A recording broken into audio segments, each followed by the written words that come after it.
जवाब ही वो मतलब प्रश्न तो क्या था और जवाब ही वो मतलब प्रश्न ही चेंज कर दिया मेरा।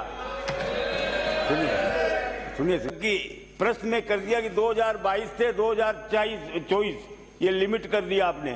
खैर आपने कर दी, कोई बात नहीं। अब मैं आपको पूछना चाहता हूँ, उन्होंने जो कहा कि प्रश्न पूछा कुछ था और जवाब कुछ और दिया था, तो मैं आपसे रिक्वेस्ट करूंगा कि बाद में आप खुद ही स्वयं तय करें कि जो लंबा चलेगा इसका पूरा जो प्रश्न पूछा था उसका हमने पिन पॉइंटेड जवाब दिया, नंबर 1।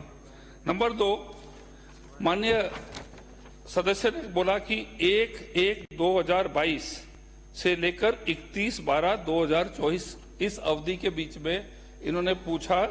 इसका जवाब हमने इनको दे दिया था कि 1592 एसीबी के जो केसेस दर्ज हुए उसमें से सरकार ने 1189 की पीएस दे दी, जो कि एक बहुत बड़ा अमाउंट है इसमें से। और इस 1199 में से 1037 को वर ग्रांटेड परमिशन फॉर प्रोसिक्यूशन। अब इससे ज्यादा क्या हो सकता है साहब।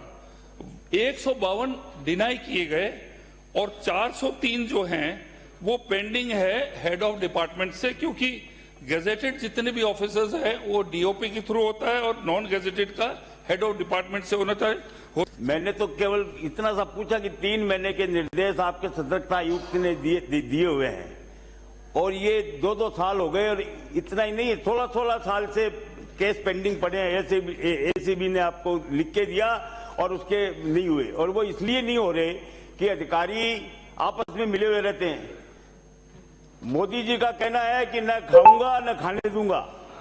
भ्रष्टाचार की जीरो टॉलरेंस के आधार पर हमारी सरकार चल रही है।